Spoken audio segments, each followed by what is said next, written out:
Selam dostlar. Siz Şayan rəssamda qonaqda. Hem biz sizning bilan rasm yasav sirlarini öğrenüne devam edəcəkbiz. Bugün panda rasmı yasaybiz. Rasm yasav asbablarini borlab chiqig'ali oq qog'oz biti, shista bugarlanmagan oppoq qog'oz bo'lsin. Qora marker ol bizga bugun bo'yav uchunda kerak bo'lajak ham tusli qarindoshlar. Şulay etib, qog'oz bitining o'rtasına rasm yasav uchun o'rin belgilaymiz. Qog'ozning ustki ilishidan tugarak siza boshlaymiz.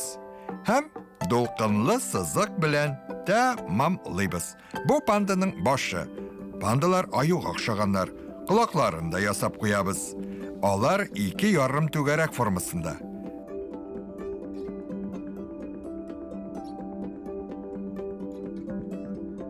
Hozir qog'oz bitining ostki ilishini mana bunday figuralar yasaymiz.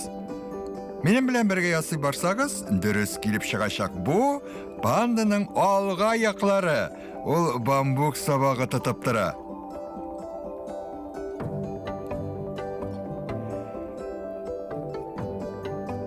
Gavda ilishini yasavni davom etinglar do'stlar.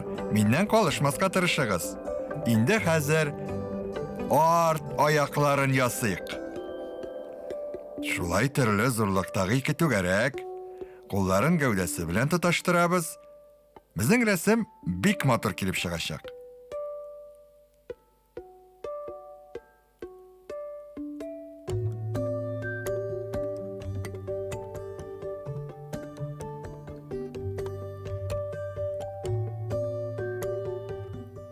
Naq men ishlagancha ishladingizmi?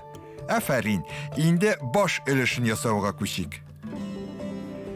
Bu uchpishmoq burni bo'lajak. Burun ostidan ketgan siziqlar bilan ovozini yasab qo'yam. Erinlarini yasayim.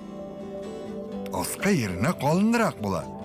Bizning panda yilmayib qo'ydi. Endi hozir ko'zlarini da yasayıq. Nechuk yasalganini endi siz bek yaxshi bilasiz.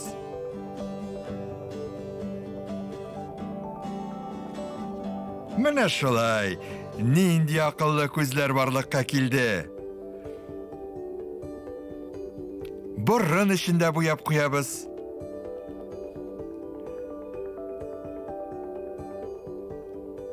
Bizning panda bek shot, o'ldirishdan do'yi o'xshagan. Marker bilan ishlovni davom etamiz. Pandalar oqli qorali bo'ladilar. Boshqa yo'llardan ayirmali bo'larak, pandaning ko'z terasida qora tusda bo'ladi. Markerni qoti bosmisha oq rangini bo'yag'iz. Ko'z teralarini bo'yab bitirgach, biz endi quloqqa ko'sharmiz. Quloqning tishqi ilishida qoraga bo'yaymiz.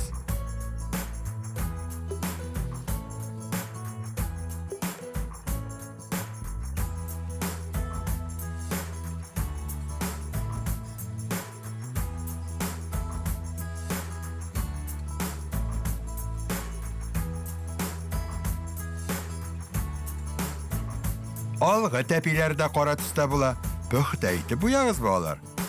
Panda uchun olg'a tapilar bek ahamiyatli. Ular bilan bambuk yaproqlarini zibala. Umuman, pandalar bambuk bilangina to'qlana. Shungalarni bambuk ayolari deb topdilar.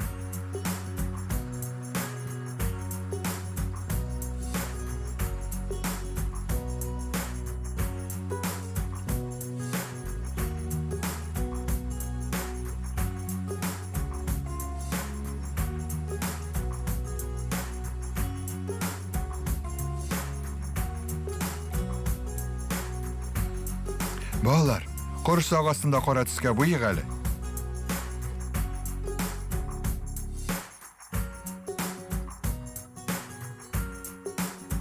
Amina, ostki tapilarini bo'yaganda toban ostin bo'yamaymiz.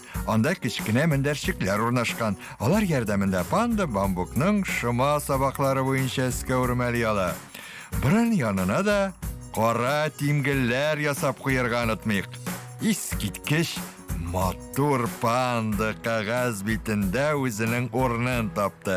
Aferin. Endi tusli qarindoshlar bilan ishlay boshlasak da bo'ladi. Alt üstdәге карандашны алабыз. Колак эшләрен сыек кына итеп алсу төскә буйбыз.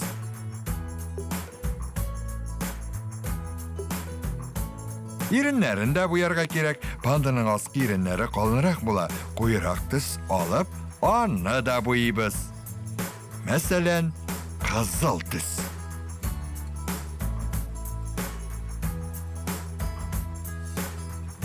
Әйнде бамбукның сабагын һәм яфрагын сыек яшелгә буйбыз.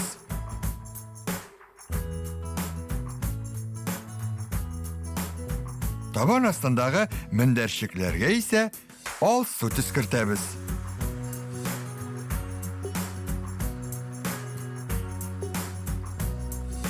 Хәзер әйдәгез әле кара маркер ярдәмендә без дулкынлы сызыклар сызыйк.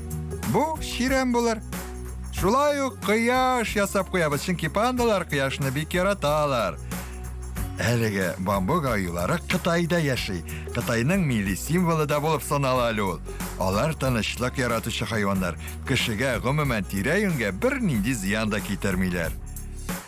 Ширәмне яшелгә, ә кояшны инде без сары төскә буяп куярбыз. Күрәсезме, балалар? Рәсемнән безгә нинди шаян панда елмаеп тора. Мин сезгә бүгенге дәрес өчен 5 билгесе куям. Һәм киләсе очрашуларга хәтле саубуллашам.